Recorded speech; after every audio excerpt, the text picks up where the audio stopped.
Hello అండి, నమస్తే. ఈరోజు వచ్చేసి శక్కరపార రెసిపీ చూపిస్తున్నాను. ఇది వచ్చేసి పిల్లలకి బెస్ట్ స్నాక్ రెసిపీ.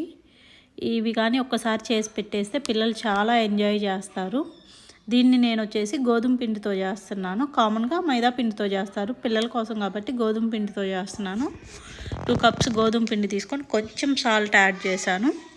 దీంట్లోకి నెయ్యికి వేడి చేస్తున్నాను. నెయ్యి తీసుకొని బాగా కరిగేంత వరకు వేడి చేసేసి పక్కన పెట్టుకోవాలి.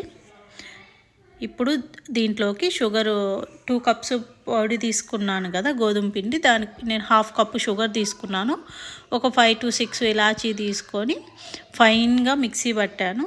అస్సలు బరకుండకూడదు, మెత్తటి పిండిలాగా ఇలా ఉంటే చాలా బాగుంటుంది. సో ఇది వచ్చేసి పిండిలో యాడ్ చేయాలి. ఇదంతా ఈ షుగర్ పౌడర్ అంతా పిండిలో యాడ్ చేసి ఒకసారి కలిపేసి, ఇప్పుడు మనం వేడి చేసి పెట్టుకున్న నెయ్యి ఉంది కదా, ఆ నెయ్యి తెచ్చి దీంట్లో పోసి కలిపేయాలి. వేడిగా ఉంటుంది కాబట్టి ఫస్ట్ స్పూన్తో కొంచెం కలపండి. ఇలా అయిన తర్వాత దీన్ని చేత్తో బాగా రబ్ చేస్తా మిక్స్ చేయాలి. అస్సలు ఉండలు ఉండకూడదు, పొడి చాలా పొడి పొడిగా మిక్స్ అవ్వాలి. ఇది ఇలా మిక్స్ చేసిన తర్వాత మనకి కన్సిస్టెన్సీ అర్థమవుతుంది. ఇలా గట్టిగా అంటే మనకి ముద్దలాగా అవ్వాలి. సో ఇప్పుడు వచ్చేసి వేడి చేసి చల్లార్చుకున్న పాలుని కొంచెం కొంచెంగా యాడ్ చేస్తాం.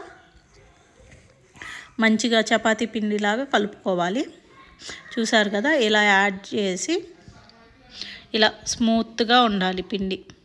దీంట్లో పాలు యాడ్ చేయడం నచ్చని వాళ్ళు వాటర్తో కలుపుకోవచ్చు. ఇలా యాడ్ చేసి ప్లేట్ పెట్టేసి ఒక 1/2 అవర్ పక్కన పెట్టి తీసుకోవాలి.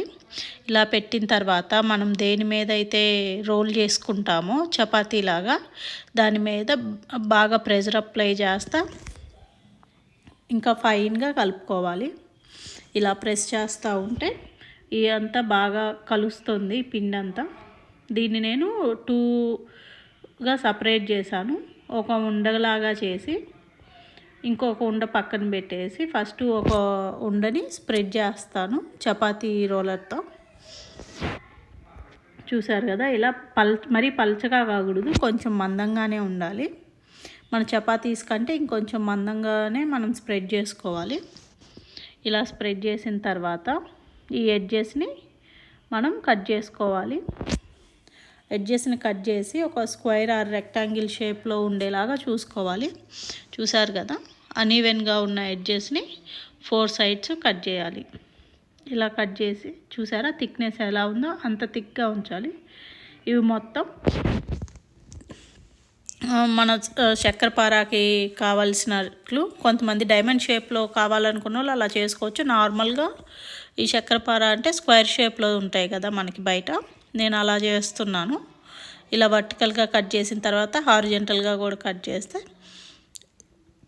ఒక్కొక్క పీసు సపరేట్ అవుతుంది. ఇలా మొత్తం కట్ చేసుకోవాలి. ఇలా కట్ చేసినవి మొత్తం మనం ఒక ప్లేట్లో తీసుకోవాలి.